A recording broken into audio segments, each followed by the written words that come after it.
Greetings to all peoples and kingdoms of Arda, and welcome to Shieldbringers of Arda.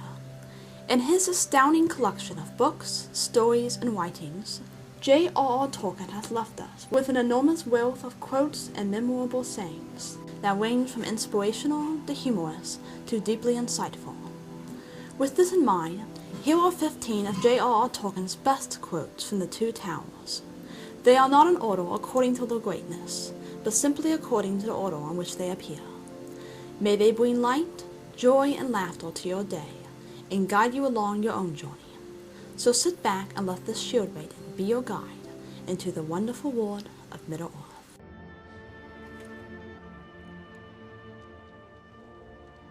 Not idly do the leaves of Lorien fall. Aragorn's words to his companions give us a beautiful example of how JRR Tolkien inserts poetic phrases into his stories. His words also give us a feeling for how deeply the golden realm of Lorien worked upon her visitors. There was a sense of reverence in Aragorn's words, an understanding that the gift of Galadriel is too precious to be lightly set aside. The wonder that the realm of Lothlorien has enacted upon all those who enter her does not end with departure. The memories gathered and wisdom gleaned there will continue to guide each of them as they journey forward on their quest. And hope. Galadriel gave them hope as well. There was hope in Aragorn's words, hope that the two little hobbits are yet alive and using what little they have to stay that way. Lothlorien may have given them more than awe and wonder. The Golden Lady has granted them a glimmer of hope and survival in the midst of darkness and despair.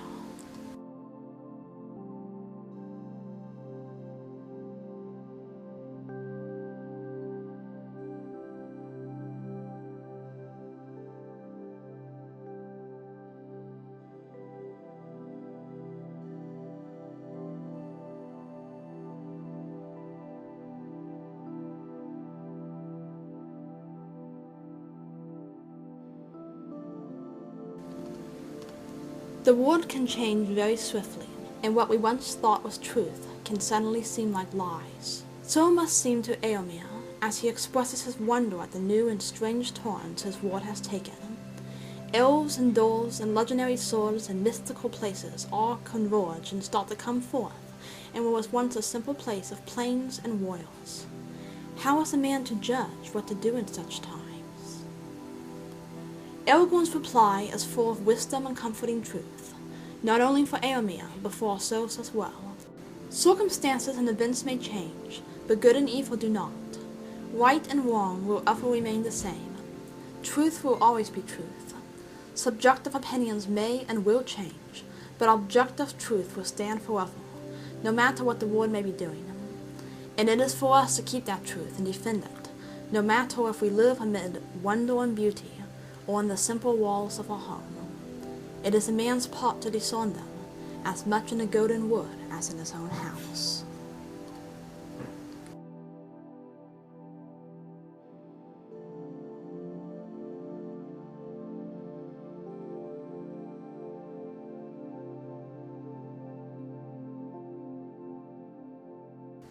JRR Tolkien was a linguist, and his love for language and all that that entails can be seen in many places throughout his works. In the ancient wise Ent, Treebeard most especially. Treebeard treasures words and what they mean, and he never uses them hastily or for the wrong purpose. It is a trait that is often sadly missing in our world today. Words are tossed around and used interchangeably. People speak thoughtlessly and carelessly. There is no thought put into speech or words. We speak so much because we cannot stand silence. Let us step back and take a lesson from Treebeard. Let us learn to appreciate language and all that words can convey to ourselves and those around us. Let us not be too hasty to say anything, and let us make sure that our words are worth saying and worth listening to.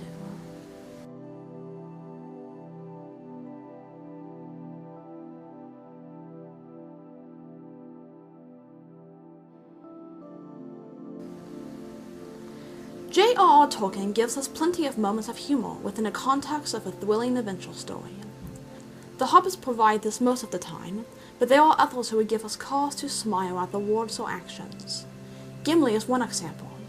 Gimli is blunt and open and has no qualms about proclaiming likely outcomes for the desperate chase he, Aragorn and Legolas are on. His sarcasm, yet willingness to do something for those he calls friends, is touchingly humorous.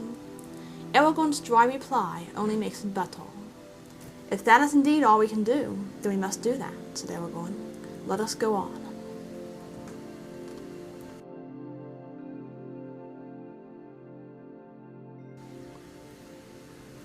I looked down to see the dawn. In a video highlighting the best quotes from the Two Towers, this may seem too simple, a statement of something that seems rather obvious. But when we take these words of Aragorn's in the context of when they were said, and what was taking place around him, we get a brave, glorious declaration of hope. It is the morning after a long night of battling against the forces of Sauron. The peoples of Helm's Deep are exhausted and weary, and it seems that hope is lost, and they will be taken by the enemy. The creatures of darkness below the fortress are eager and ready to claim that victory. Then Aragorn steps out into the battlements, alone. There are jeers and cries from the orcs, demanding what he might be doing there, shouting that they will see the king, crying out their hideous identity as the fighting Uruk-hai. Aragorn replies with this simple statement: "I look down to see the dawn." Light, dawn, and hope. They are all beautiful and so necessary. With the dawning of each day, with the rising of each sun, we can renew our hope just as Aragorn did. For him and all the peoples of Helm's Deep, behind the walls, light and dawn means hope. For the evil creatures of Sauron, light means nothing of the sort, and they mock it. But Aragorn's nobility and power serve to silence that mocking, and they draw back, and then, that hope clung to and displayed bursts to life as Gandalf arrives with the Rohirrim.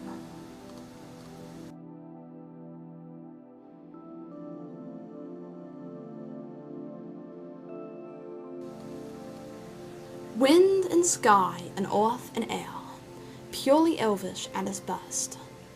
Legolas' light remark serves to showcase the intimate relationship between the elven kind and the world of nature. No matter how terrible things may appear, no matter what is looming on the horizon, there is always the unchangeable and comforting forces of nature to bathe oneself in, and it is something which we, in our present age, would do well to take to heart. Nature is always there to soothe our weary spirits and take us back to the child deep inside each of us. Walk under the trees and feel the wind, and gaze up at the sky and the sun, and indulge your inner elf for just a few moments today, and you may find yourself as light and merry as Legolas.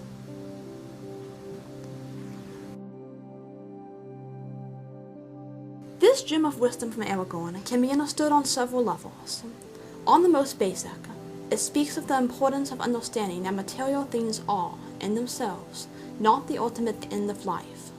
We can take nothing with us when we die. So why does our world seek to get more and more and pile our homes with things? Life is always worth more than mere things, even when that thing is as precious as a leaf brooch from the Golden Lady. On another level, Aragorn's words can encourage us, too, to release those things, those treasures that keep us in virtual slavery. An essay from author Sasha Murray on Tolkien Library says of this quote, "The moment you let go of your treasure for something important is a crucial moment. It means, similar to facing your fears, you become free from many things in this world." When we realize just how little we need the things that we cling to with such grasping desperation, we will discover how beautiful life itself is, and living in full understanding of the way we were meant to. And we will begin looking to the future and all that holds for us, which is far beyond what we could ever imagine.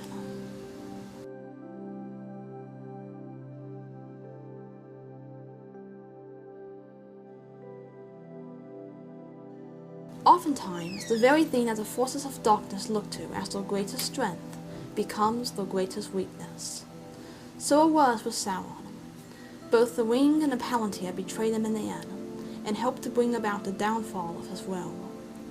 Evil is a frightening force to reckon with, but its very nature is destructive, and that nature can turn upon itself and bring the plans of the wicked to an end. It is seen in Tolkien's works, and it can be seen in our world today. Darkness may seem all-powerful, but light will always win in the ultimate end. The darkness of this world will fall, the powers will fade, but light and truth will shine forth through the darkness in the end, and the towers of Barad-dûr will crumble along with this dark lord.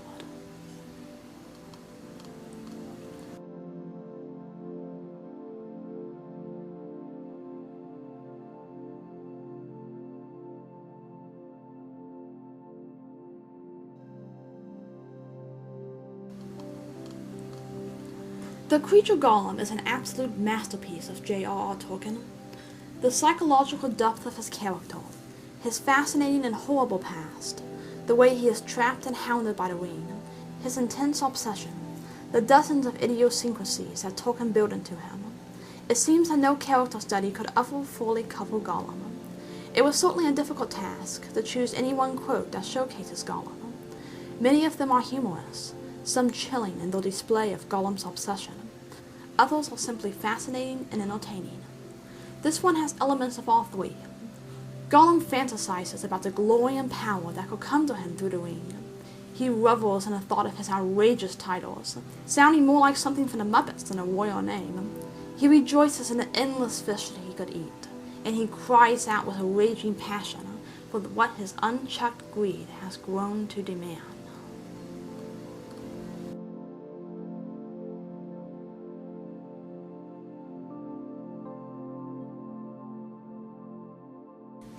As humorous as it can be to hear Gollum speaking to himself, it can sometimes be even more so to read his conversations with Sam.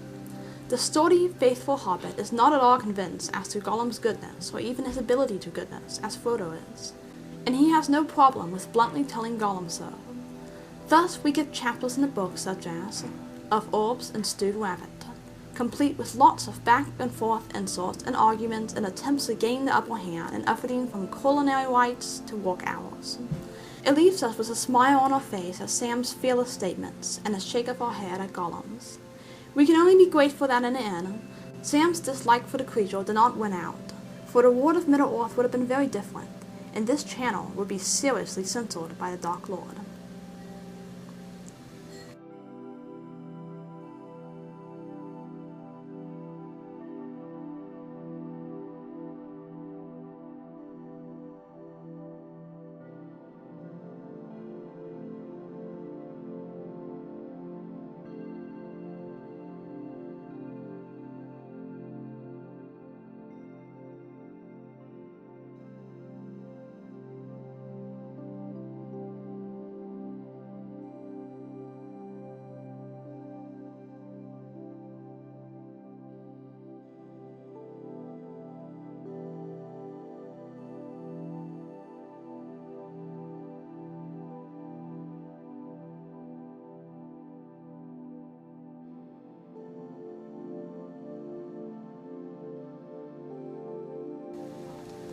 One of Tolkien's best-loved passages is this series of quotes from Feantauriel, captain of Gondor's Rangers.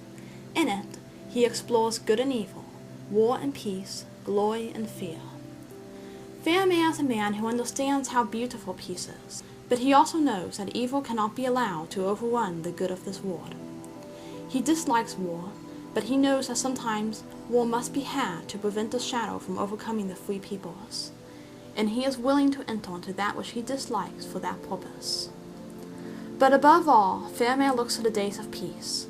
He hopes for the day when those cities of men can shine in all the beauty and wisdom of days gone by. He loves the sword that he wears and the arrow and bow that he bears, not for what they do, but for what they stand for, what they defend. At his heart, Feantauriel understands the sanctity of life. He also understands the finality of good and evil. He knows that good ends cannot be accomplished by evil means, no matter how very tempting and easy certain paths may look. They are not for us to take if we must use wrong means along the way. Feantauriel resists the law of such temptation very well, and, as Sam puts it, shows his quality in his words, actions, and decisions.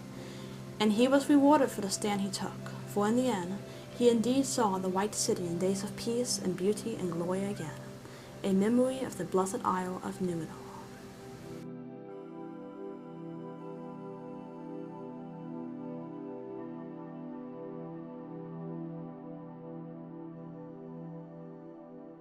After bringing Frodo and Sam to the secret place of Henneth Anun and laying out a dinner before them, Feantauriel and his men performed actions that at first may seem ritualistic, but are in reality rich in imagery and display of Feantauriel's understanding of the world. As a man of books and lore, Feantauriel understands there is much more to life than the present moment. There are lessons of the past, there is hope in the future. There is that beyond the future that we know, and which our minds can only dream of. There is a rich tradition that must be honored and men whose lives must not be forgotten.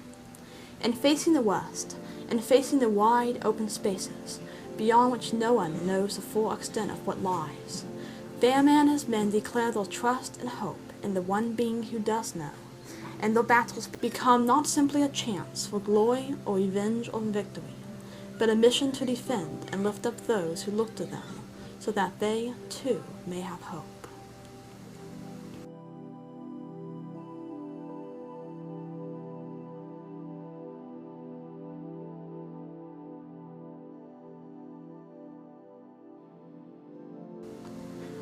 While at Henneth Annan, Fairman and his men capture Gollum, and the creature is brought before the man from Gondor, where, in 15 words, Fairman describes Gollum's character to utter perfection. Gollum is a creature of hidden sin and hidden sorrow. He is a being that has closed himself off to the world and others, and behind that closeness is darkness. Gollum is obsessed with the dark. He shuns the sun and moon. He holds himself up in the deepest, darkest places. He strives to reclaim his precious, which is the very embodiment of darkness.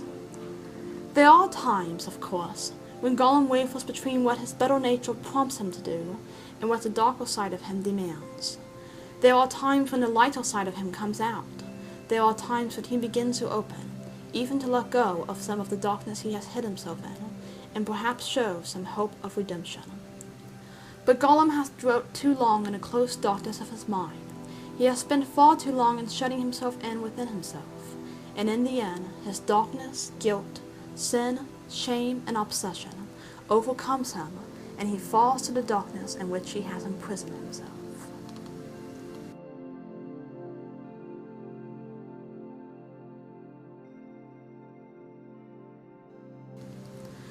What would Frodo do without Sam? And what would any of them do without the gaffle? Sometimes, in the darkest of times, all we need is someone who can state the obvious. With this life, there's hope. Obvious, of course, but also subtly pointing out the fact that life brings hope. Why? Because life is sacred. Life is beautiful. Life has been given to us as a gift, and that gift proves that there is one whom we can look to for hope. Life is wonderful. There may be moments when it seems that such is not the case, in the very deepest of our despair, or when the end looks so close and so terrible. At such moments, we need the gaffle's words of wisdom in our ear. With this life, there's hope. Keep on fighting, keep on a path of truth and goodness, and keep on hoping, and find some victuals.